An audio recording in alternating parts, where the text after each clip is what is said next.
nilqulkom u natukom il-lejla tajba u il-miliet it-tajjeb. Nilqawkom mis-Santwarju Nazzjonali tal-Madonna ta' Pinu fl-Arpawdex fejn illum fil-jum għażiż illi fih il-Knisja tiċċelebra it-twelid ta' Sidna sejrin inwasslu l-Lezzja Divina dwar wieħed mill-Vanġeli li l-Knisja xandar fil-liturġija tagħha f'dan il-jum qaddis. Il-Lezzja Divina llum sejra titmexxa mill-Isqof ta' Għawdex Anton Tewma. Nagħtu bidu billi nkantaw flimkien innu sabiħ tal-miliet f'lejl ta' xitwa.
Fil-sem tal-Missier u tal-Iben u tal-Ispiritu Santu. Amen.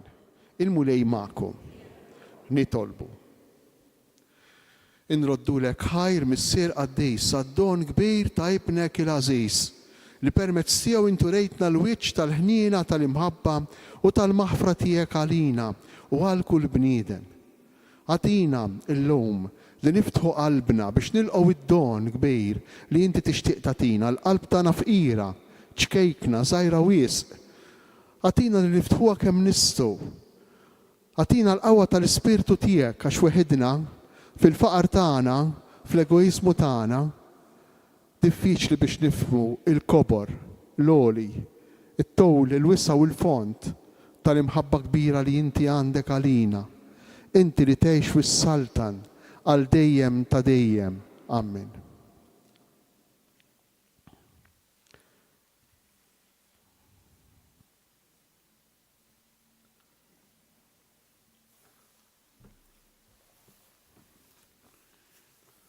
Qari mill-Evanġelju skont San Luqa. Dik il-ħabta Ċesari Awgusto ħareġ degriet biex isir ċensiment fid-dinja kollha. Dan kien l-ewwel ċensiment li sar meta Kirinu kien gvernatur tas-Sirja. U kulħadd mar biex jinkiteb kull wieħed fil-belt tiegħu. Giuseppi wkoll mar mill-Galilea, mill-belt ta' Nazaret u tal-Alludija, fil-belt ta' David jisimha Betlehem. Għax hu kien mid-dar u l-familja ta' David biex jinkiteb flimkien ma' Marija l-arusa tiegħu li kienet ila. Ġara li meta kienu hemm Marija ilha żmien biex teħles u wildet l-ewwel iben tagħha fi sqietu u medditu f'maxtura għax ma kienx hemm post għalihom fil-lukanda. B'dawk li nħawi kien hemm xi rajja fir-raba' għassa mal-merħla tagħhom bil-lejl. U darilhom anġlu tal-mulej, il-glorja tal-mulej iddiet madwarhom u qabadhom biża' kbir. Iżda l-anġlu qalilhom, tibżgħux, għax araw qiegħed inħabbrilkom ferħ kbir, ferħ li se jkun għall-poplu kollu. Illum fil-belt ta' David twildilkom Salvatur li hu l-Messija il-mulej. U bħala sinjali kolkom dan, issibu tarbija mfisqija u minduda f'maxtura. B'daqqa waħda inaqdu mal-anġli għad kbir tajja tas-sema, ifaħru lill-Alla u jgħidu: Glorja lill-Alla fl-għoli ta' smewiet u slim fl-art lill-bnedmin li jogħġbu lilu. Meta mbagħad l-anġli ħallewhom u telgħu is-sema, ir-rajja bdew jgħidu lil xulxin: Ejjew immorru Betlehem ħanaraw x'ġara kif għarrafna l-mulej. Marru mela jaġlu u sabu lil Marija u lil Ġuseppi bit-tarbija minduda f'maxtura. Kif raw dan bdew jarfu f'kull ma kien intqal lilhom dwar dik it-tarbija. U kull min semagħhom baqa' mistaġeb dak li qalulhom ir-rajja. Marija min-naħa tagħha baqgħet toss f'qalba dawn il-ħwejjeġ kollha u taħseb fuqhom bejna u bejn ruħha. Ir-rajja imbagħad reġgħu lura, isebħu jifaħħru lill-Alla għal kull ma kien raw u semgħu kif l-anġlu kien qalilhom. Il-kelma tal-mulej. It-tifħir lilek Kristu.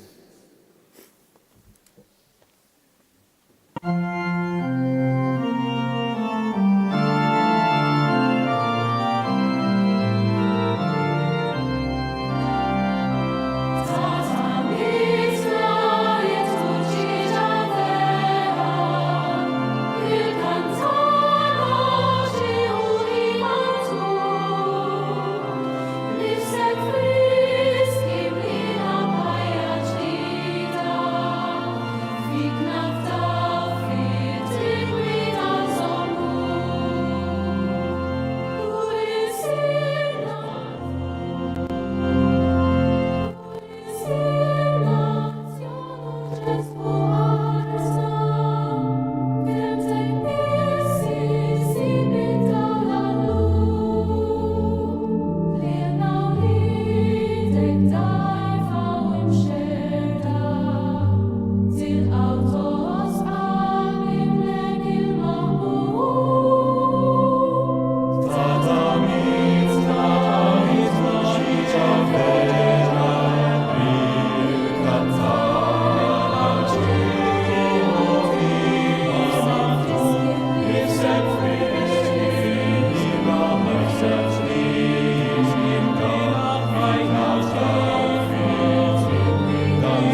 jekk kienu tajtu għamilna flimkien żewġ siltiet tal-Vanġelu li l-liturġija tifret tagħmel parti minnhom minn vers 1 sa 14 tal-kapitlu 2 jew tirrakkonta t-twelid ta' Ġesu.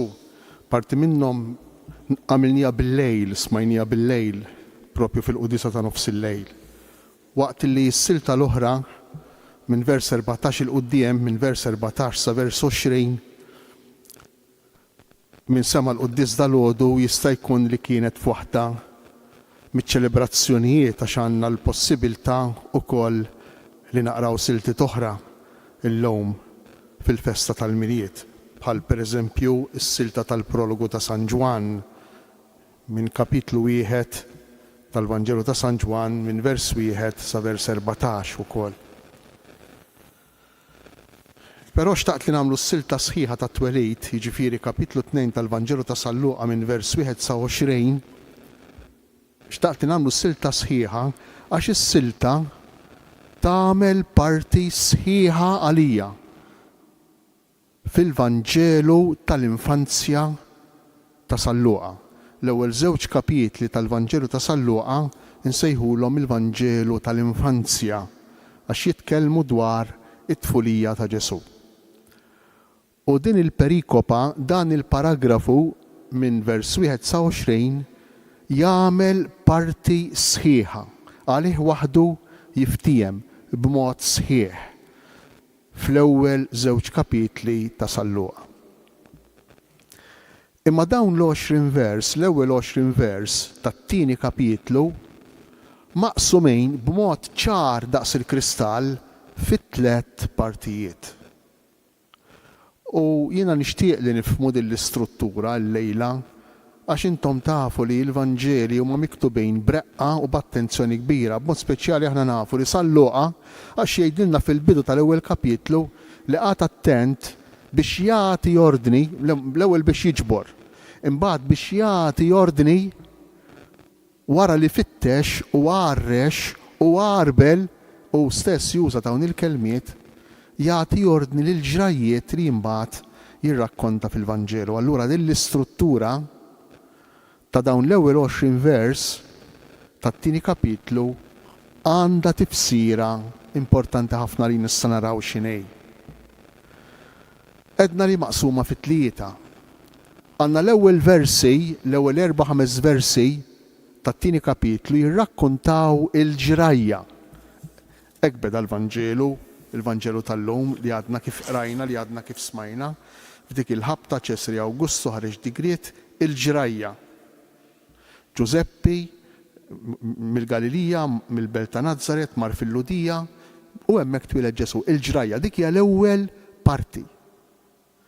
It-tieni parti, l-parti tan-nofs, li hija l-itwal parti u forsi allura San Luqa rid jgħidilna li hija l-iktar parti importanti it-tħabbira tal-ġrajja.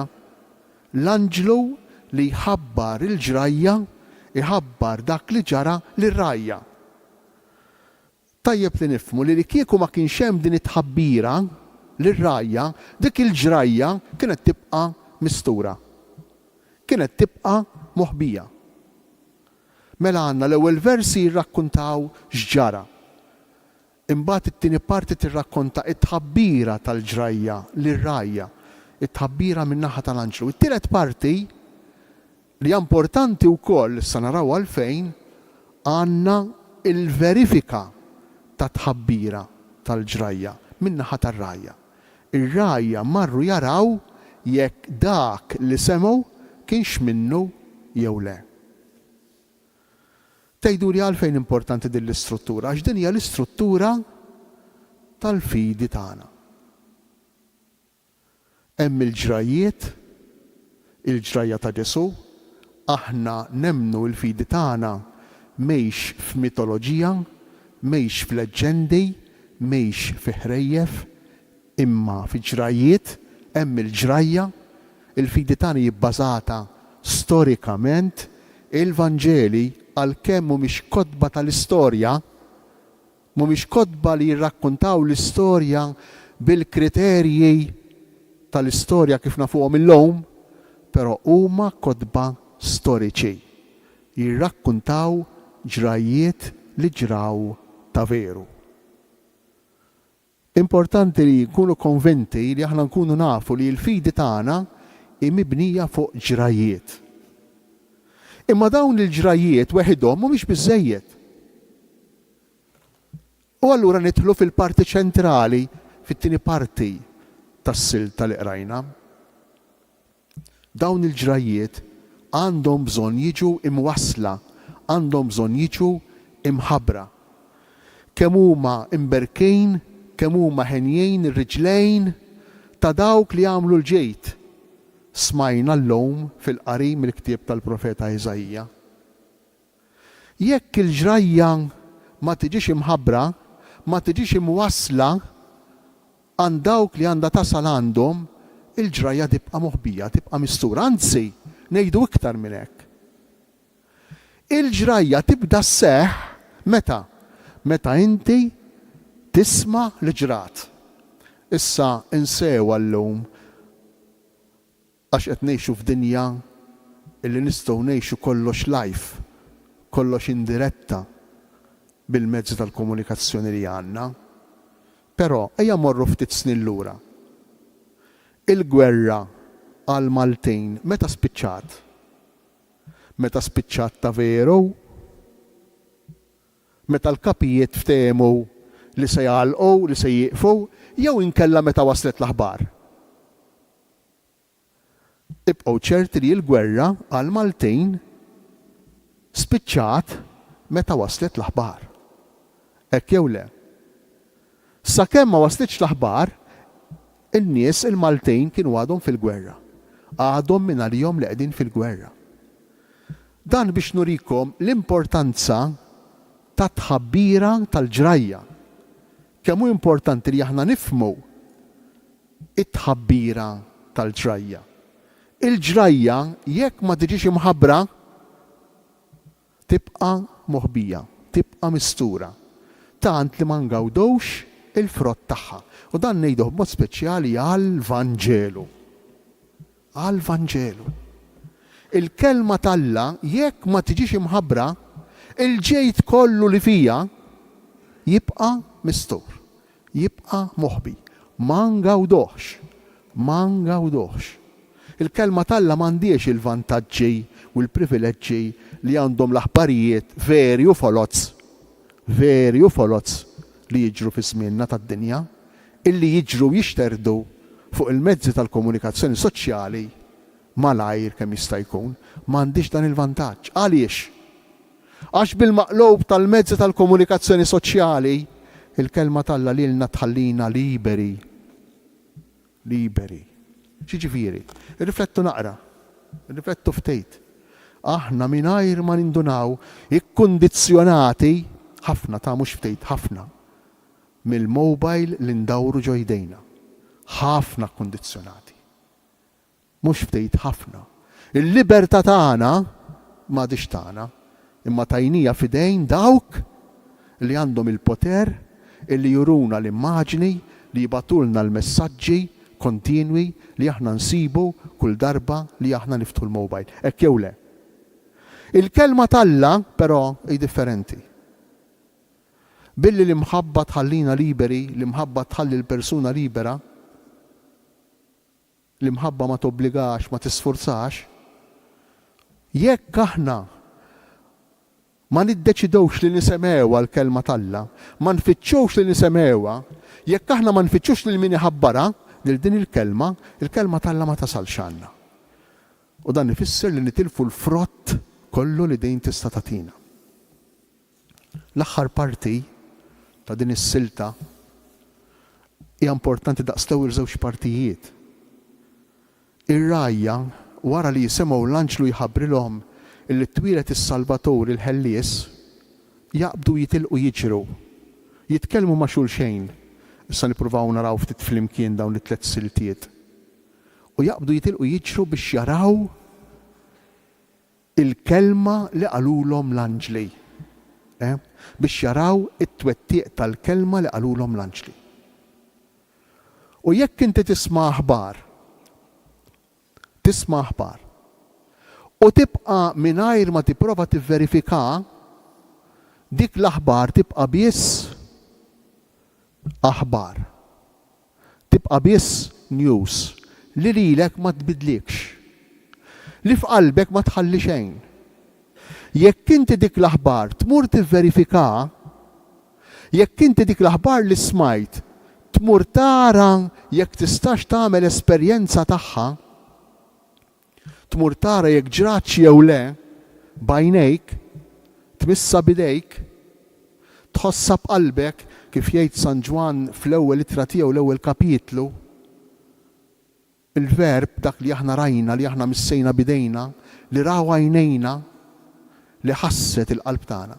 Jekk ma nagħmlux din l-esperjenza, l-aħbar li nkunu smajna tibqa' sempliċement news li ma jbidlilna la l-qalbna, la l-moħħna u xejn fil-ħajja tagħna. Ħanamlu passi ieħor żgħir. Hija silta tas-sew sabiħa s-silta tal-lum. Silta tas-sew sabiħa. Għedna li hija maqsuma fi 3 partijiet. Il-ġrajja, it-tħabbira tal-ġrajja u l-verifika ta' tħabbira tal-ġrajja.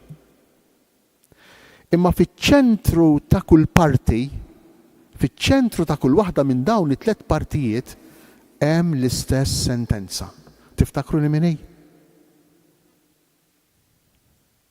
U Marija weldet lil-bina fi sqietu u medditu f'maxtura. L-ewwel parti. It-tieni parti. Bħala sinjali kolkom dan. Morru, issibu tarbija, infisqija u mimduda f'maxtura. L-anġlu lir-rajja. It-tielet parti. Ir-rajja li jmorru jivverifikaw. Fiċ-ċentru ta' din is-silta għandna wkoll u marru u sabu lil Marija u lil Ġuseppi bit-tarbija mimduda din id-darba mhux infisqija, mimduda f'maxtura. Mela fiċ-ċentru qaraw Salluqa bliema mod sabiħ jikteb u bliema mod irid jgħaddilna din il-kelma u kemm hu importanti li nisemgħuha din il-kelma. Salluqa jurina b'mod ċar li ċ-ċentru tar-rakkont ta' tħabbira u tal-verifika ta' tħabbira hija din it-tarbija. Din it-tarbija. Ħanidu xi ħaġa żgħira fuq kull silta minnu. Il-ġrajja. Salluqa jibda bil-kbejr. Jibda bil-kbejr. Jibda billi jsemmi min kien il-President, il-Prim Ministru ta' dak iż-żmien, l-Imperatur. F'dik il-ħabta Ċesarja Awgustu. Ċesarja Awgustu kien qed jirreferi għal Ottavjanu, l-Imperatur Ottavjanu. Dan l-Imperatur Ottavjanu kien bniedem kapaċismu, kien bniedem gwerrier, imma tant kien iwerwer u jbeżza li kien irnexxielu wara 300 sena ta' taħbejt u ta' nkwiet fl-Imperu Ruman, mod speċjali bejn is-Senat, bejn is-senaturi, bejn is-Senat u l-Imperatur, irnexxielu jġejb il-kwiet, il-paċi. Imma bil-biża', il-paċi bil-biża'. Tant li bena l-tal Ruma wara waħda mill-gwerer li kellu meta wasal lura Ruma, bena l-artal li għadu hemm sal-lum, għadna nistgħu narawh sal-lum, dak li jissejjaħ l-Ara Paċis. Artal li jiċċelebra il-paċi fid-dinja kollha ta' dak iż-żmien, fid-dinja kollha Rumana. Paċi li ġaba però bit-twerwejr, bil-biża'. Kulħadd kien jibża minnu għax kien bniedem li jasal, kien bniedem intelligenti, kien bniedem li qalbu kienet tagħtih. U ħareġ dan id-digriet biex isir ċensiment. Il-kelma ċensiment, apografe bil-Griek, tfisser biex kulħadd l-ekumene kollu, in-nies kollha tad-dinja ta' dak iż-żmien dal-qiegħed jifhem Salluqa, iniżlu propju din it-tifsira, apografe, iniżlu isimhom. B'tali mod li l-Imperatur ikun jaf x'għandu u x'm'għandux. Ikun jaf x'inhu tiegħu. Imma meta qed jgħid id-dinja kollha, da qed ifisser li kull imkien kien tiegħu. Almenu d-dinja ta' dak iż-żmien, dan iċ-ċensiment fid-dinja kollha. Kollha. Iċ-ċensiment u wieħed mill-mezzi, mill-modi ta' kif is-sudditi jkunu fil-kontroll. Illum m'għadhomx isiru ċensimenti, kultant u xek l-NSO tagħmel xi wieħed l-ewwel hemm. Imma llum m'għandniex għalfejn nagħmlu ċensimenti għaliex għax illum kulħadd jaf kollox fuqna. Kulħadd jaf kollox fuq kulħadd. Hekk jew le. Jew almenu dawk li għandhom fidejhom il-poter tal-mezzi tal-komunikazzjoni jafsu buttuna u jsir jafu kollox fuqna. Tant jafu kollox fuqek li lilek jafu x'tixtri. Allura jibatulek ir-riklami ta' dak li s-soltu tixtri. Jafu x'taqra. Allura lilek jibatulek dawk l-iktar oġġetti u l-iktar informazzjoni li inti tfittex. U dejjem iżidulek biċ-ċoħra. Mhux sinjal qawwi ta' poter, iċ-ċensiment. Il-mobile lilna imexxina mhux immexxuħna. Imexxina hu mhux sinjal qawwi ta' poter u ta' ċensiment. Kontinwu. Jiġifieri kważi qegħdin ngħixu fil-linja ta' dan Ċesarju Awgustu. Imbagħad dan iċ-ċensiment fl-Iskrittura dejjem kellu tifsira negattiva. Ma nafx hekk tiftakrux l-istorja li nsibu fil-tieni ktieb ta' Samwel. Meta David rid jagħmel ċensiment, David ukoll kien fi żmien is-Sultan David li jgħix bewieħed ieħor madwar 800 sena qabel Kristu. Kien fi żmien ta' paċi u ta' kwiet u ta' kalma kbira. U David qal x'se nagħmel? Nara ftit x'saħħa għandi jien, x'qawwa għandi. U qabbad il-Ġoab wieħed mill-ġenerali tiegħu qallu rrid nagħmel ċensiment f'Iżrael kollu minn fuq s'isfel. U Ġoab qallu li qed tagħmlu xi ċensiment għax Alla ma jħux gost biċ-ċensimenti. Alla ma jħux paċir li inti toqgħod tot u tara x'għandek u x'm'għandekx. Għax jekk toqgħod tot u tara x'għandek u x'm'għandekx jagħtik sens falz, fażull li mhux veru ta' poter. Ta' poter. U Ġoab qallu lil David, fetħalu għajnejh lil David u David webbes rasu qallu nagħmluh iċ-ċensiment. X'ġara David jagħmel iċ-ċensiment 3 ijiem wara taqbad il-pesta. Erġa' għamel iċ-ċensiment ħadd tkun taf x'għandek u x'm'għandekx. Taqbad il-pesta ġewwa Iżrael. U David induna bl-isbal, Alla ma jieħux gost biċ-ċensiment. Għaliex, għax iċ-ċensiment jagħtina aħna nidħlu f'ħafna dinamiċi ta' mingħajr ma nindunaw. Jagħtina dan is-sens ta' poter u ta' sostituzzjoni kważi inħossuna minn floku, minn flok Alla, kważi mingħajr ma nindunaw. Alla jagħmel ċensiment, iwa jagħmel ċensiment. Nassa Atarosh bl-Ebrajk jagħmel ċensiment fil-ktieb tad-Deuteronomju tafu meta? Nisimgħu kemm sabiħa. Meta il-poplu fid-deżert wara waħda minn dawk il-kumbattimenti li kellu l-gwerer, is-sriep, il-ktieb tad-Deuteronomju jgħidilna Alla beda jott l-irjus. Hekk tfisser nassa Atarosh. Jott l-irjus. Għaliex jott l-irjus? Biex jara li kulħadd qiegħed hemm. Mhux biex jara kemm għandu qawwa, mhux biex jara kif se juża n-nies. Imma biex jara li ħadd mhu mitluf. Biex jara li kulħadd hu mal-komunità, mal-grupp. Dan hu ċ-ċensiment li jagħmel Alla.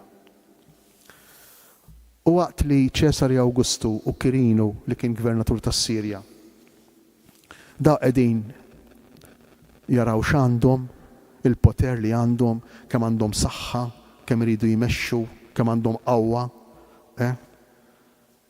kemm ngħixu għadin kemm għandhom qawwa. Xi ħadd ieħor li huwa l-qawwa, li huwa l-ħallieq, li huwa kollox.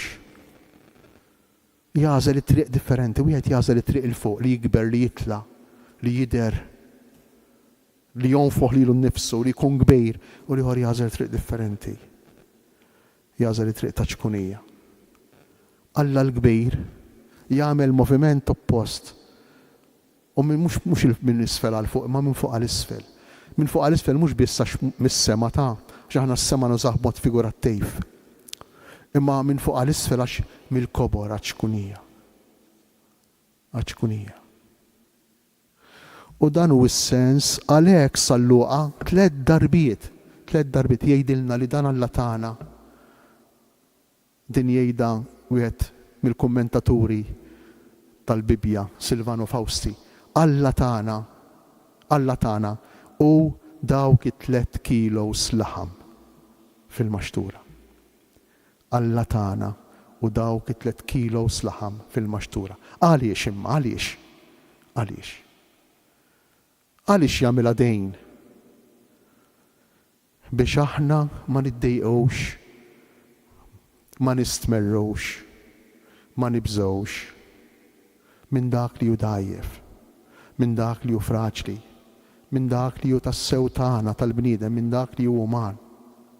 Ħafna mill-inkwiet, ħafna mill-problemi kbar tal-bniedem jaqlaħħom hu bidejh. Meta irid dejjem iktar, irid jikber, irid jakkwista iktar, irid isir iktar. Huma oriġni sors ta' ħafna problemi tal-moħħ, tal-qalb, ta' relazzjonijiet, problemi ta' saħħa. Meta l-bniedem jagħmel il-moviment maqlub differenti minn dak li jagħmel Alla li jerġa' jdur lura ċkunija għall-umanità, għall-fraġilità, għad-djufija. Irriflettu ftit, kważi qegħdin ngħixu f'dinja fejn ma baqalniex il-permess li nbagħtu. Tgħidu li tbatija ma jogos biha ħadd veru. Imma x'ngħidu aħna? Ħadd m'għadu kapaċi jagħmel sakrifiċċju. X'ifisser dan? Ifisser li d-dinja, b'mod speċjali l-magna ekonomika u finanzjarja li lna qegħdin iġġiebna, li lna qed iġġiebna bħalli kieku li meta nkunu qegħdin inbagħtu aħna ma nkunux f'postna. Aħna ma nkunux bnedmin ta' veru. U minħabba fekk imbagħad insibu kull mod biex naħarbu mid-tbatija. Saħansitra anke billi neqirdu lilna nfusna.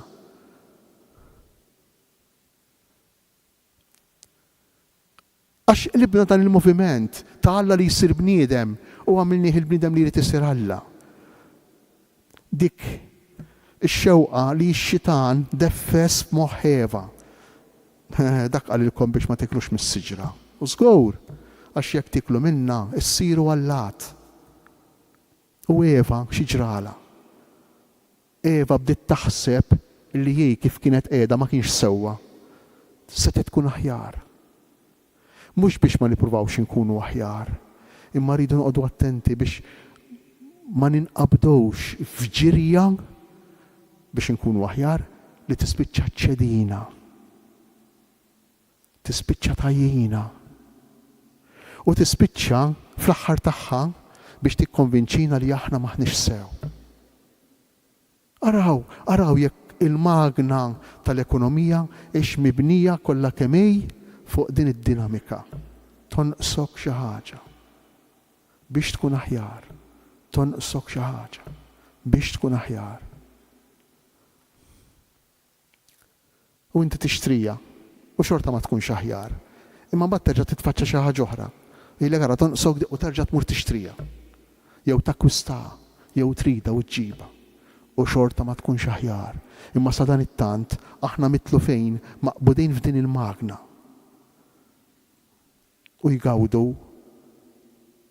u xek dawk li għandhom fidejhom il-poter tal-komunikazzjoni, il-poter tal-business.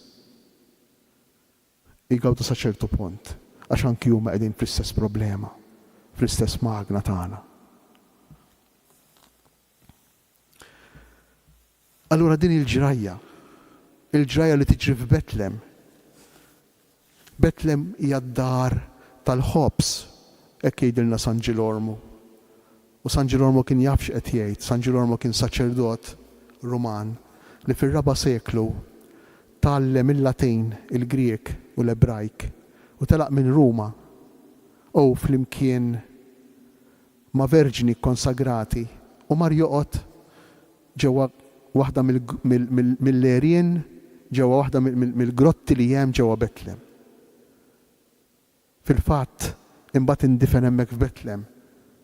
Għalkemm illum m'għadux hemm, illum huwa mitfun fil-Bażilika ta' Santa Marija Maggiore ġewwa Ruma.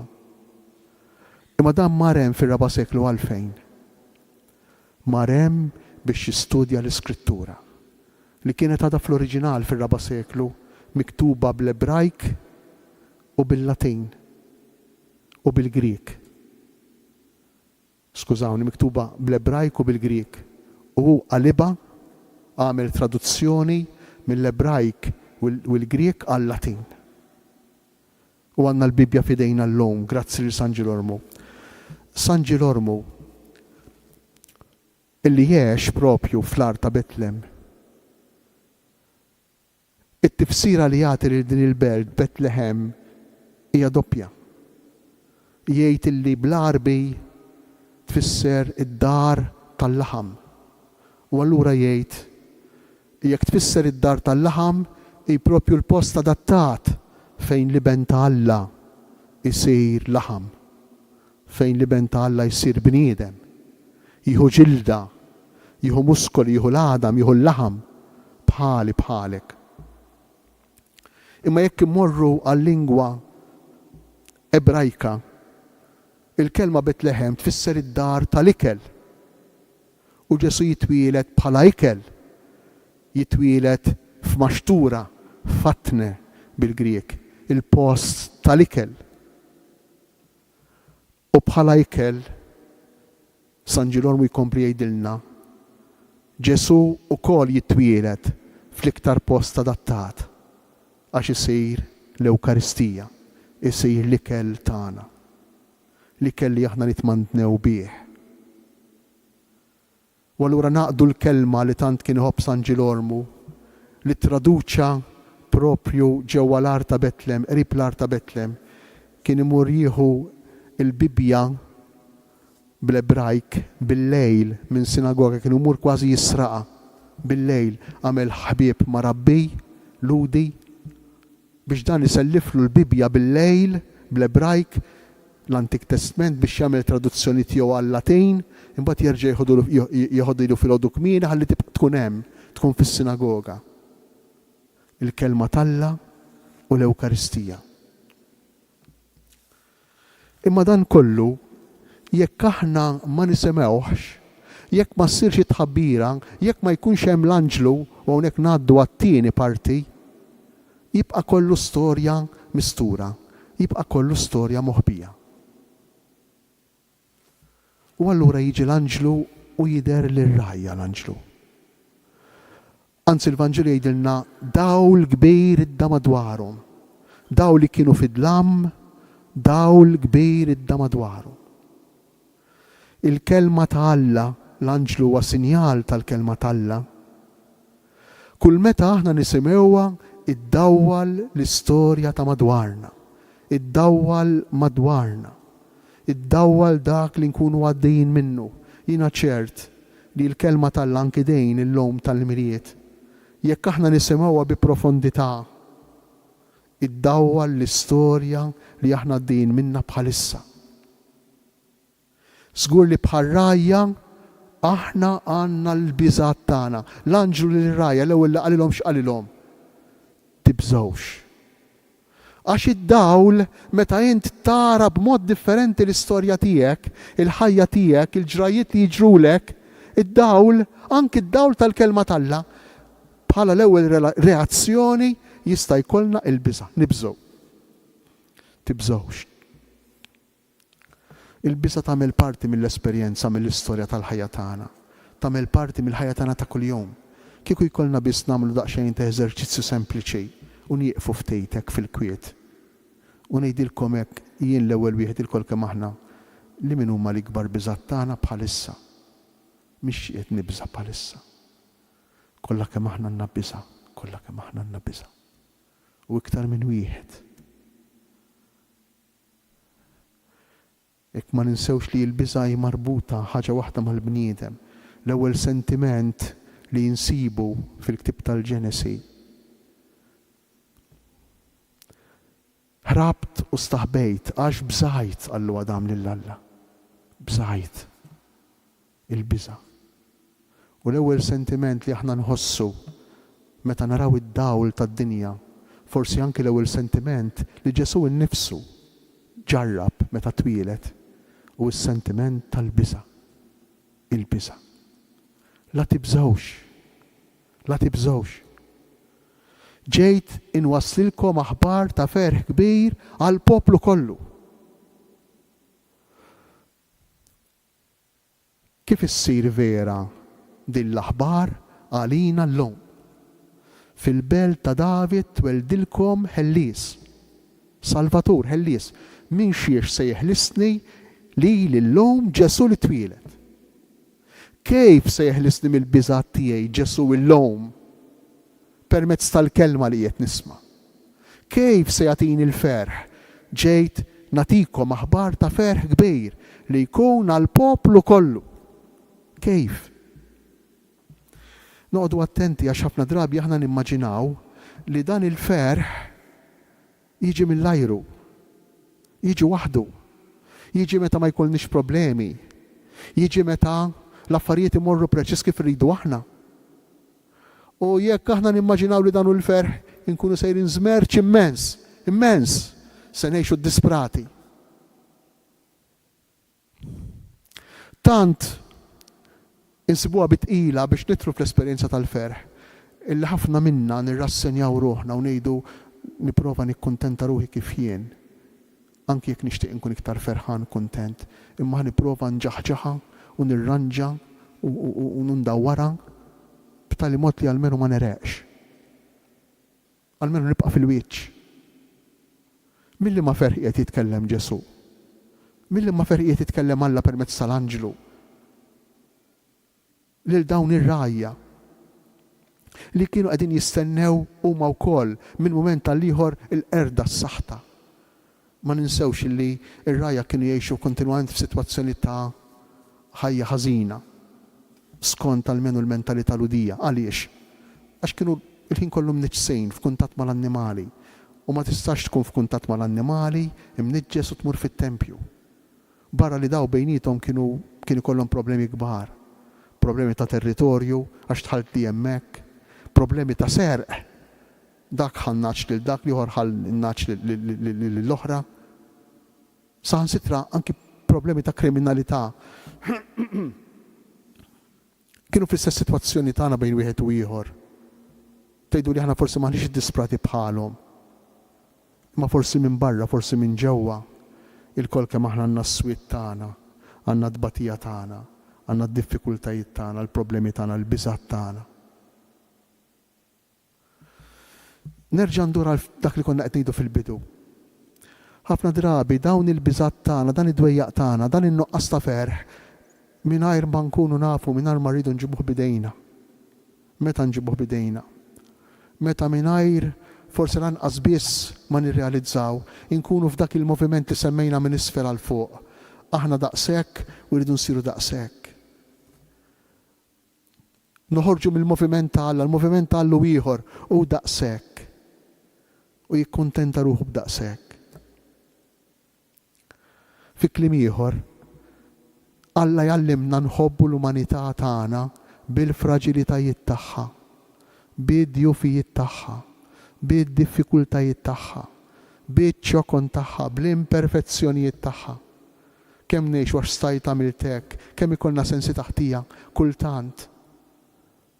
Kemm ikollna minn dawn is-sensi ta' nuqqas ta' realizzazzjoni, nuqqas ta' autosuffiċjenza.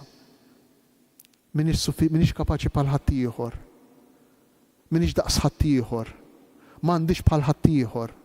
Kemm ngħixuhom daw kultant. U kemm nisbaljaw meta immotivati, imbuttati minn dawn is-sentimenti nippruvaw nagħmlu xi ħaġa biex ma nibqgħux aħna, biex insiru differenti. Inkunu qegħdin nikkonfermaw li maħniex kuntenti bina nfusna. Inkunu qegħdin ngħidu lilna nfusna le kif jien minix sew. Irrid inkun differenti. U din hija l-istess, hija ġirja, hija nasba, hija nassa li ma noħorġux minnha. Jekk ma jiġix is-Salvatur illi jagħmel il-moviment bil-kuntrarju, bil-maqlub. Jekk ma nisimgħux il-kelma tħabbira tal-Anġlu. Kienet il-kelma talla li l-rajja ddawwalhom, id-dawl idda madwarhom. Jekk ma tkunx din il-kelma, aħna nibqgħu flama, aħna nibqgħu mmexxijin biss mill-mezzi tal-komunikazzjoni soċjali li għandhom it-tajjeb tagħhom. Però irriflettu ftejt. Ħadulna ħajjitna biex ma ngħidx ħadulna ruħna. Ħadulna ħajjitna. Ħadulna ħajjitna fis-sens li ma baqalniex libertà. Ma baqalniex libertà. U waħda psikjatra, psikanalista Taljan, Massimo Recalcati, jgħid li waħda mill-problemi l-kbar tal-konfużjoni, tad-diżorjentament, il-bniedem tal-lum ma jafx fejn hu. Din il-congestion kbira ta' informazzjoni li aħna kuljum jkollna fil-bot. Dawn l-aħbarijiet, dawn l-informazzjonijiet li jaqblu, li ma jaqblux, kontrarja għal xulxejn li aħna jkollna kuljum. U tlifna l-boxla. Ma għadniex orjentati, ma għadniex nafu id-direzzjoni fejn. Id-direzzjoni qiegħda issibu tarbija, infisqija u minduda f'maxtura.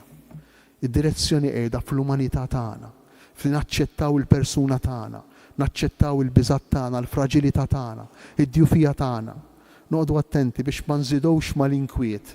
Ħafna drabi aħna ninkwetaw għax inkwetati. Ninkwetaw għax hemm xi ħaġa li mhux sejra sew fina u l-inkwiet jirdoppja u jittripla u jikber u jikber. Dan hu l-ħelsien dan hu l-ħelsien u l-ħelsien ta' veru li rid jagħtina Ġesu tarbija, Ġesu bambin. U meta nibdew nħarsu ruħna b'dan il-mod, nibdlu il-mod ta' kif inħarsu lejn xulxin. Nindunaw li aħna kollha kemm aħna fil-bżonn. Kollha kemm aħna aħwa u l-bżonn, il-bżonnijiet ma jibqgħux iservu biex niġġieldu, biex nikkompietu. Min se jkun l-iktar kbir, min se jkollu l-iktar poter, min se jidher l-isbaħ u l-aħjar. Imma l-bżonn sejr l-okkażjoni, il-mument fejn aħna nistgħu nikkondividu, nixxerjaw. Fejn aħna nistgħu nkunu Kristjani, fejn aħna nistgħu inħobbu tassew, fejn aħna nistgħu nħallu l-imħabba tagħna tiffunzjona taħdem. Min fejn jiġi l-ferħ tal-miliet? Il-ferħ tal-miliet jiġi meta inħares u nifoka fuq Ġesu tarbija. Fit-towl u fih nara l-fraġilitajiet tiegħi. Ġesu twilet u interessanti, l-istess kelma talla, inkarnata ma tafx titkellem sikta, l-iktar tibkej. Ġesu twilet, Alla jitwilet, Alla jippreżenta ruħu fid-dinja fil-bżonn. Fil-bżonn. Inħares lejh u naraf li jien fil-bżonn u naċċetta li jien fil-bżonn. U naraf li l-fraġilità anki morali, anki djufja tiegħi spiritwali mhix saħta. Anki dnub tiegħi mhux saħta. Il-fraġilità hemm fija id-divinità. Il-fraġilità hemm fija Alla. X'paċifikazzjoni kbira il-miliet tal-umanità. L-umanità magħha nfisha. X'ma jkollix paċi l-umanità meta taċċetta dak li jgħid il-limiti tagħha. Għalhekk niffoka fuq Ġesu. Ġesu fraġli u fih nara l-fraġilità tiegħi. U kif niggusta lil Ġesu fraġli, niggusta inħares biex ma ngħidx nifraħ bil-fraġilità tiegħi. Ejli minn fraġilità ta' ġejt, fraġilità ta' relazzjonijiet, fraġilità anki ta' waqat, ejli minn u nħares bl-istess simpatija kif iħares Alla lejn il-fraġilità tal-bniedem. U meta nagħmel hekk, tinbidel ir-relazzjoni tiegħi ma' Alla. u tinbidel ir-relazzjoni tiegħi mal-oħrajn. Imma din hi xi ħaġa li tieħu żmien, progressiva, għaliex l-oħrajn ma nibqax narawhom kompetituri, ma nibqax narawhom inqas minni jew ola minni. Aħna kollha l-istess.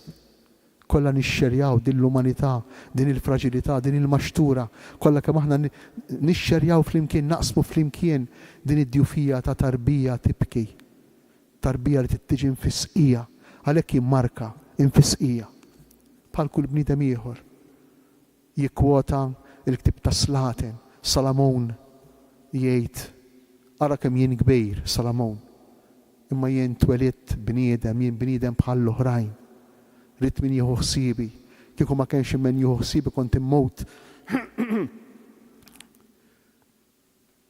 Kont nibki bħal l-oħrajn, rid min ifisqini bħal l-oħrajn. Il-verifika tal-ġrajja kemm isilta sabiħa u profonda kieku jkollna nitru fil-fond tagħha u ta' kull kelma u ta' kull sentenza. Ħanikkonkludu. Il-verifika tal-ġrajja. Ejju nippruvaw nibdew ngħixu b'dan il-mod. Nippruvaw inħarsu lejn Ġesu tarbija u nħalluh jistampa verament id-djufija tiegħu, il-fraġilità tiegħu f'moħħna u f'qalbna u narfu lilna nfusna fih. Narfu lilna nfusna fih.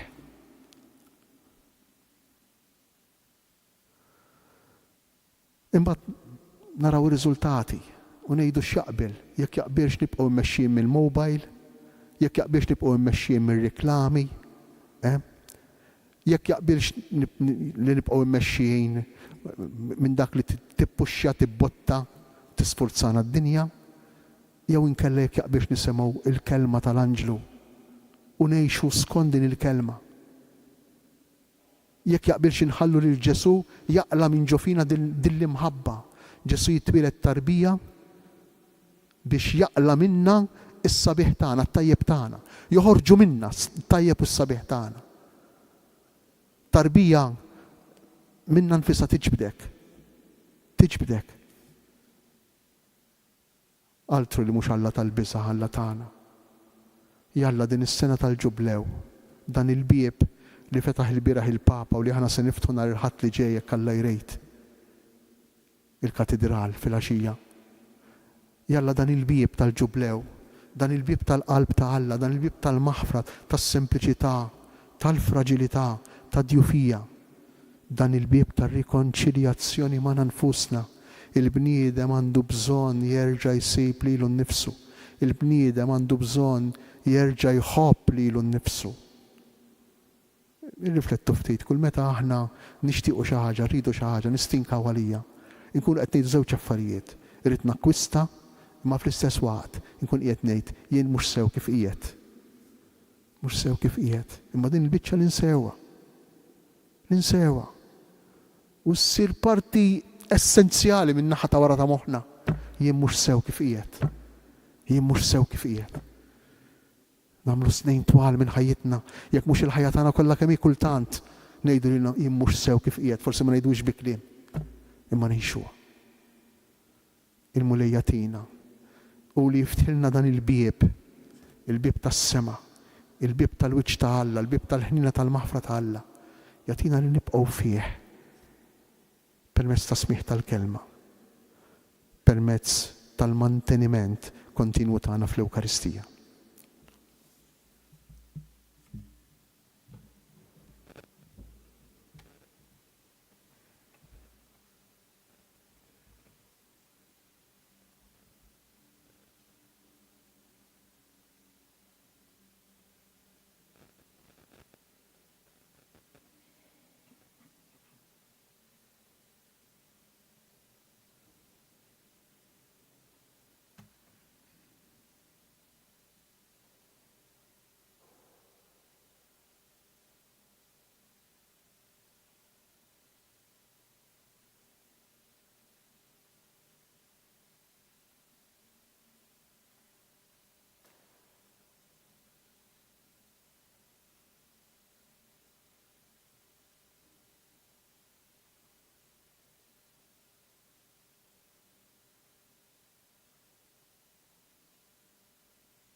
Jew nitolbu kif għallibna u ridna nagħmlu li bentalla għas-salvazzjoni tagħna, nkantaw flimkien.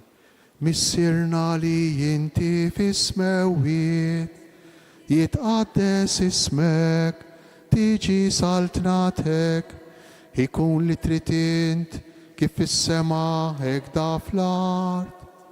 Ħobsna ta' kull jum għatina llum, aħfrilna dnubitna, bħalma naħfru lil minu ħati għalina, iddaħħalniex fit-tiġrib, isteħlisna mit-teni.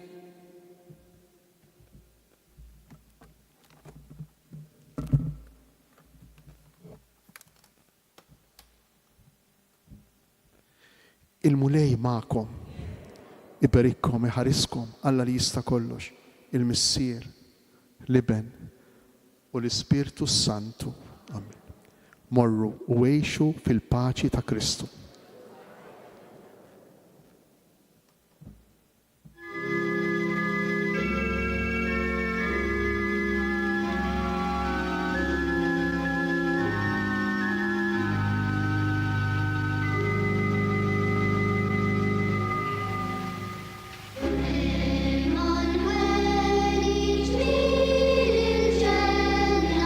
Alla mana merba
Nirringrazzjawkom illi kontu magħna għal din ix-xandira diretta mis-Santwarju ta' Pinu fejn wassalnilkom il-Lezzjo Divina f'dan il-jum għażiż tal-Miliet illi tmexxit mill-Isqof ta' Għawdex Anton Tewma.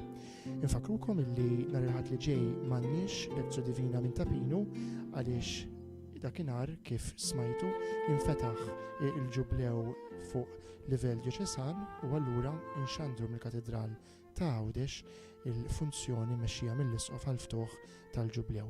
Din tkun fis-6 ta' filgħaxija.